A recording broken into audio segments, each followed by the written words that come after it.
So we were on demand and elasticity of demand. We have completed meaning of demand, determinants of demand, law of demand,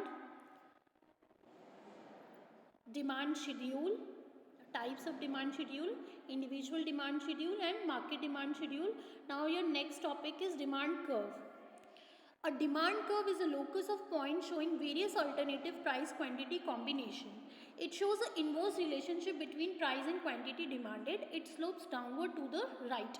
So demand curve क्या है? Basically जो हमने पहले पढ़ा था demand schedule, जो table की form में रिप्रेजेंट किया जाता है किसी कॉमोडिटी के प्राइस और उसकी क्वांटिटी डिमांडेड के बारे में, that schedule that table represents schedule, that table is known as schedule.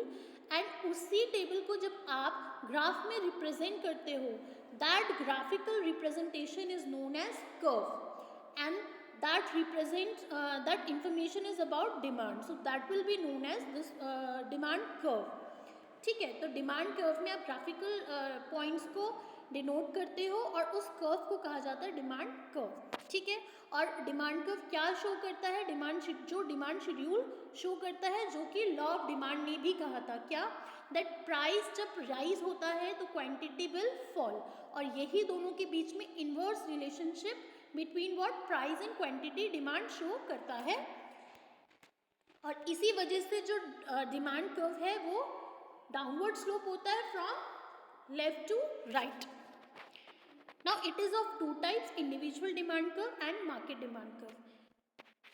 It is individual demand curve, जो आपने ऊपर शेड्यूल किया था उसके बेसिस पे इस तरीके से ग्राफ रिप्रेजेंट होगा. When price is 4, demand quantity demanded is 1. When price is 3, quantity demanded is 2, this point. When price is 2, quantity demanded is 3, this point. When price is 1, quantity demanded was 4, this point. इन सभी dots को जब आप join करोगे तो ये from left to right नीचे downward की तरफ एक लाइन बनेगी. This curve is known as demand curve. So the demand curve slopes downward from left to right, meaning thereby that when price is high, demand is low and vice versa. Inverse relation होने की वजह से ये downward from left to right curve बनता है. ठीक है, तो ये एक कॉमोडिटी के बारे में था, एक कंज्यूमर था एक कॉमोडिटी का. So this is individual demand curve. Next one is market demand curve. जैसे हमने शेड्यूल में पढ़ा था, एक कॉमोडिटी थी एक्स और उसके बेसिस में दो उसके कंज्यूमर थे. ठीक है, तो इस तरीके से दो लाइंस यहाँ पे ड्रॉ होनी चाहिए. That will be your market demand curve. Now the next question arise, why does demand curve slope downward? Downward क्यों स्लोप होता है? The first reason is because of the inverse relationship between price and quantity demanded. Inverse relationship होने की वजह से उसका slope downward होता है. The first reason is income effect. It is the effect that a change in person's real income caused by change in the price of a commodity has on the quantity of that commodity. In other words, the increase in demand on account of increase in real income is known as income effect. Income जो demand curve है वो downward slope होता है downward. क्यों? Because of the income effect. जैसे मैंने ऊपर भी आपको बताया था, इनकम, अगर किसी की सैलरी ज़्यादा है तो डिमांड विल इंक्रीज, अगर किसी की सैलरी कम है तो डिमांड विल डिक्रीज. इस इनवर्स रिलेशन की वजह से भी जो डिमांड कर्व है वो that slopes downward. Next is substitution effect. It is the effect that a change in relative prices of substitute goods has on the quantity demanded. Substitutes are goods that can be used in place of each other. एक good की जगह दूसरा good available होना is substitute. Like अगर tea आप prefer करते हो, coffee नहीं प्रेफर करते because of the prices issue, तो अगर कॉफ़ी का प्राइस, अगर टी का प्राइस बढ़ जाए कॉफ़ी के कंपेयर में, तो आप किसकी तरफ शिफ्ट हो जाओगे? कॉफ़ी. ठीक है, तो आप प्रेफर करोगे कॉफ़ी, तो टी का सब्स्टिट्यूट क्या हो गया? कॉफ़ी. तो यहाँ से आपको पता चलता है इनवर्स रिलेशन का कि जैसे ही प्राइस राइज होता है दूसरी गुड्स के लिए demand will increase.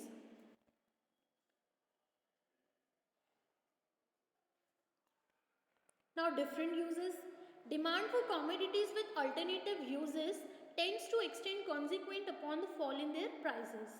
Size of the consumer group, consumer की साइज से भी डिमांड में इफेक्ट पड़ता है. When the price of a commodity falls then many consumers who are unable to buy that commodity at its previous price come forward to buy it.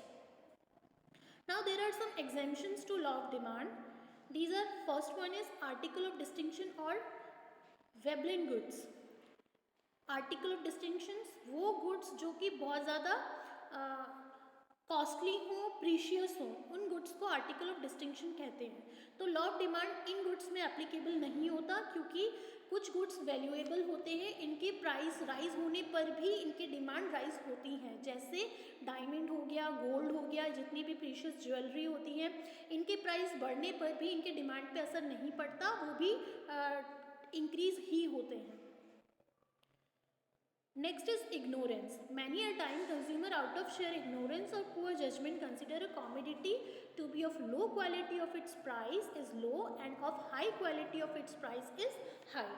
कभी कभी consumer के ignorance की वजह से भी लॉ ऑफ डिमांड एप्लीकेबल नहीं हो पाता. कैसे कि कंज्यूमर ये जानने के बाद भी कि उस कॉमोडिटी का प्राइस बढ़ रहा है वो इग्नोर करता है और वो गुड फिर भी बाय कर लेता है. So because of consumers ignorance, law of demand उन गुड्स में, उन कॉमोडिटीज़ में एप्लीकेबल नहीं हो पाता.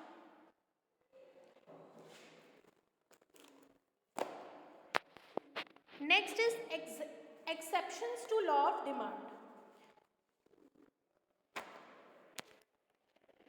There are two such goods, given goods, and the other one is expectation of rise or fall in the price in future. Given goods are those inferior goods whose demand fall even their prices falls. Given goods वो goods होते हैं जिनकी demand decrease होती है, price घटने पर भी उनकी डिमांड डिक्रीज होती है. ऐसे कौन से गुड्स होते हैं? जिनकी क्वालिटी अच्छी ना हो. अगर जिनकी क्वालिटी अच्छी ना हो और कंज्यूमर उसको क्यों बाय करेगा? ठीक है, तो कंज्यूमर चाहे उसके प्राइसेस घट क्यों ना जाए, उसके बावजूद भी कंज्यूमर उन गुड्स को, उन इंफीरियर गुड्स को बाय नहीं करेगा. दैट इज गिवन गुड्स, कि किसी कॉमोडिटी की प्राइस की घटने पर उसकी क्वांटिटी डिमांडेड भी घटे. ठीक है. Next is expectation of rise और fall in the price in future. If the prices are likely to rise more in the future, then even at the existing higher prices, people may demand more unit of commodity in the present and vice versa. अगर आपको किसी commodity के बारे में ये पता चल जाए कि फ्यूचर में इसके प्राइसेस बढ़ने वाले हैं, तो उनका डिमांड प्रेजेंट सिचुएशन में इंक्रीज हो जाता है. तो फ्यूचर की प्राइसेस से इफेक्ट कहीं ना कहीं करंट प्राइसेस पे, करंट डिमांड में उस कॉमोडिटी का फर्क पड़ता है. Next, last topic of demand chapter is expansion and contraction in demand, and the other one is increase and decrease in demand. This we will discuss in the next video. Thank you.